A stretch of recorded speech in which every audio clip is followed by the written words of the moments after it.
Well, would you look what the cat dragged in? Hi guys, my name's Jillian, and welcome back to Seven Aligned. It has been a long fucking time since we have met each other here on this podcast, and I am happy to see you again. I feel like it's necessary for me to reintroduce myself, so this is my Where the Fuck Have I Been?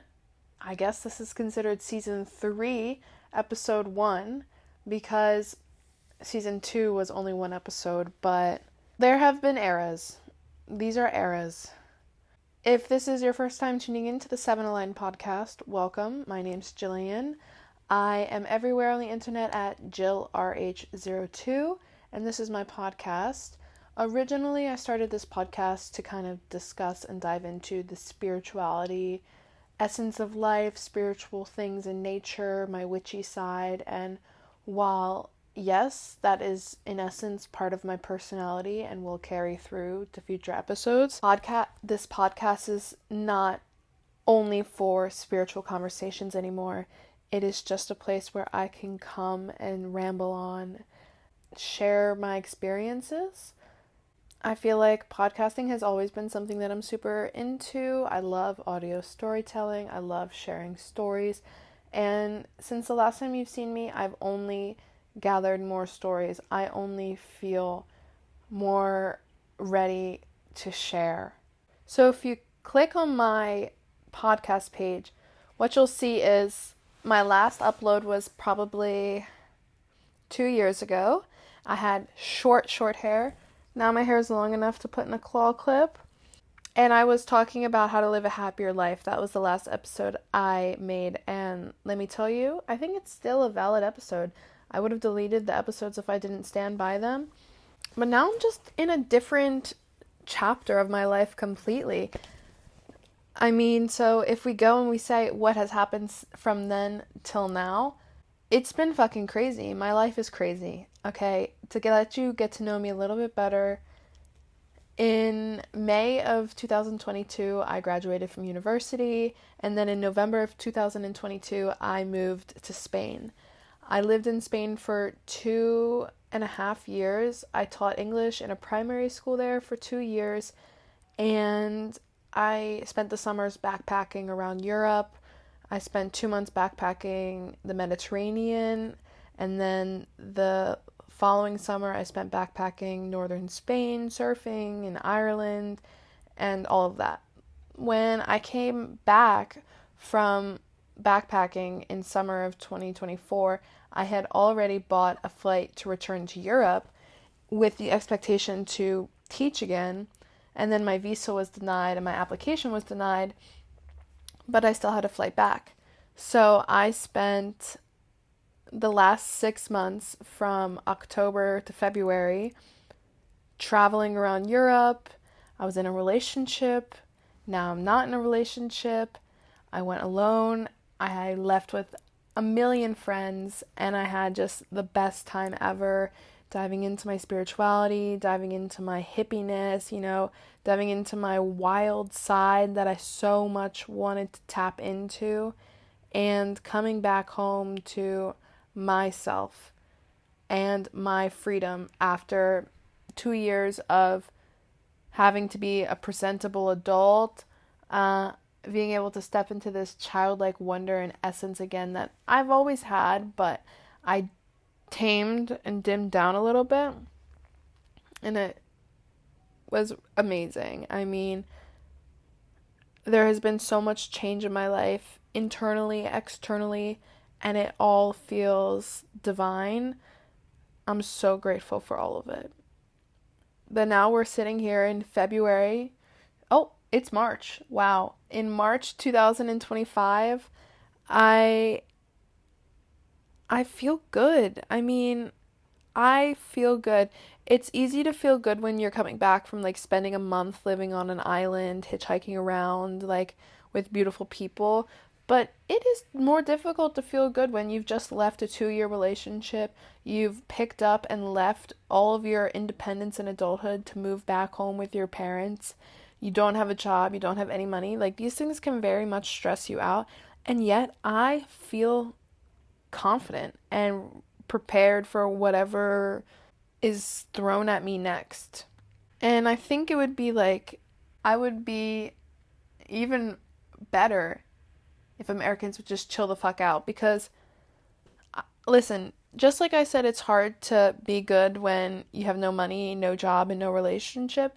It's also hard to be good when democracy is collapsing around you. Every day the news is pushing some terrible headline that's freaking you the fuck out. But I'm kind of under the impression that, like, the world isn't ending, or even though it is ending, it could end any day now. It could end tomorrow. It could end right now.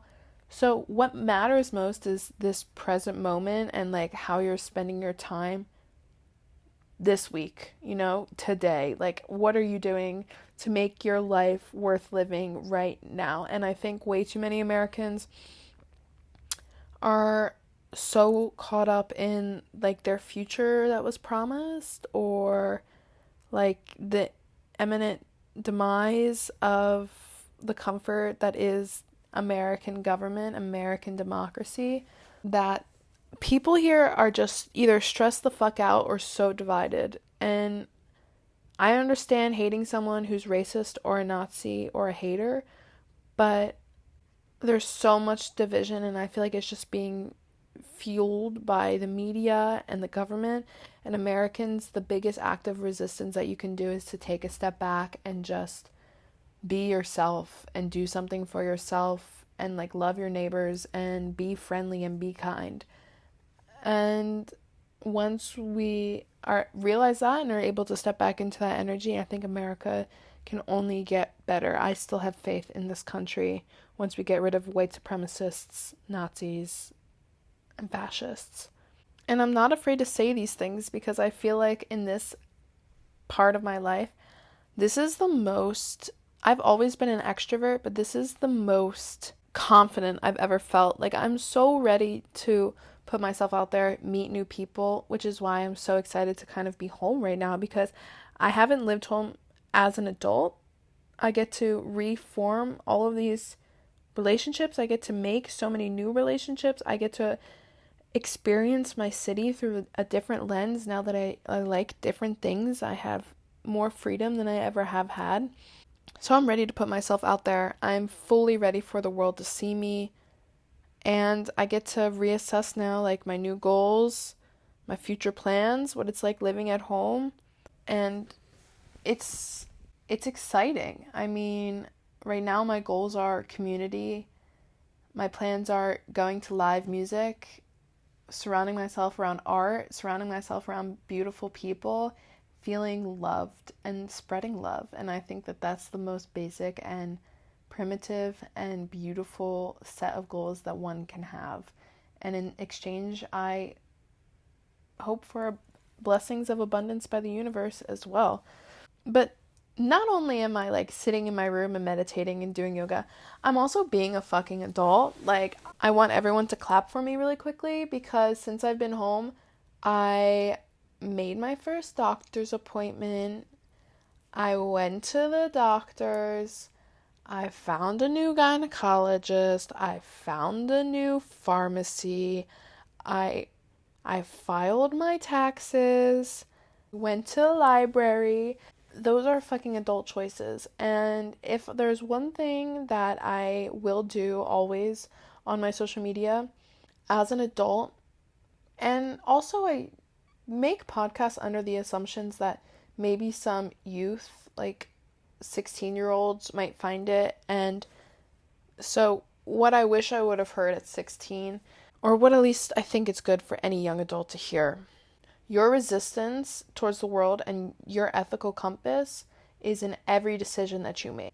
And an example, personally today I was selecting a pharmacy for my prescriptions to be sent to. I could have chosen Target, I could have chosen Walgreens, I could have chosen Walmart, I could have chosen CVS, but fuck every single business conglomerate in America. I no longer support massive chains. So I Googled pharmacies near me, and I found the one independent pharmacy next to the independent grocery store, and I made that my pharmacy. Because I'd rather fund a local American business than some faceless company that stands for nothing but corporate greed. And I really want other Americans to wake up to that too. If you fund your local businesses, you are funding your community. That is an act of resistance, because all of these corporations work hand in hand with the government, and we see that loud and clear now. And none of them have our best interests in sight. They don't care about the people. They only care about the profits. So, reminder, where you choose to get your groceries, where you choose to go out and eat, where you choose to go out and drink, where you get your medication, these are all choices that are yours. You do not have to fund these corporations. You have the power to fight back with your dollars, okay? That's a clear reminder that I want everyone to remember, because it can feel really helpless and hopeless in the United States, but around the world too. Like, you're just a single person. What can you do when the government is falling apart? You can make different choices with where you spend your money. And it does make an impact. Number 2, I filed my taxes for the first time this year. Seems like it's fucking terrifying because my parents have filed my taxes for me every other year. I have the best advice for you. When I went onto the IRS website, I literally Googled free filing taxes. It took me to the IRS website. It asked me if I made $84,000 a year. I chuckled. I said, no, I don't make $84,000 a year. So then it took me to Free Taxes USA. And I was able to file both my federal and my state taxes for absolutely free. Apps like TurboTax take a cut or a percentage of the taxes that you get back, but Free Taxes USA does not take any cut. It's completely free. It was very user-friendly. I got it done in like 30 minutes. So if you make less than $84,000 a year and you need to file your taxes this year, I'm literally linking the links down below so you will be set just like me, and we can get our tax refunds from the government, because God knows they're not fucking spending it on the shit that I want it to be spent on. So give me my fucking tax dollars back. It's not going to the schools. It's not going to the streets. As for my other goals right now, I'm in a very creative era. I'm starting my podcast up again. I'm hopefully going to be able to record more often. I want to share my life with the world. I always have, as you can see, because I've been making videos for so long, like 10 years now. And it's clear to me now why, boom, I didn't hit viral or something until the moment that it does eventually happen. Because I have grown so much, and I feel like I'm only a better role model to people than I ever could have been. And I'm stronger mentally, so I'm more prepared to handle being perceived by people, which is fucking terrifying. Last week, my first big thing that I released was I released my beginner's travel ebook. So if you at all want to travel but you don't know where to start, I released my ebook, available on Etsy and also on tier 2 of my Patreon, both which will be linked down below.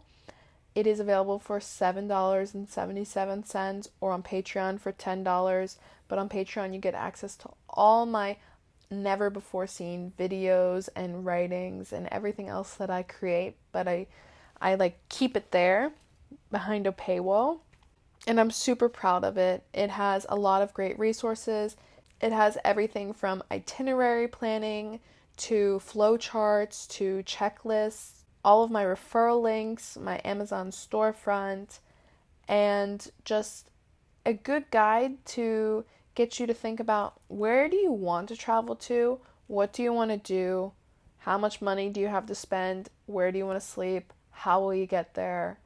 And a good flowchart to really get you on your first holiday, on your first vacation, on your first backpacking trip, because travel has been the single most influential thing to me in my life, and I wouldn't be surprised if I say that for the rest of my life.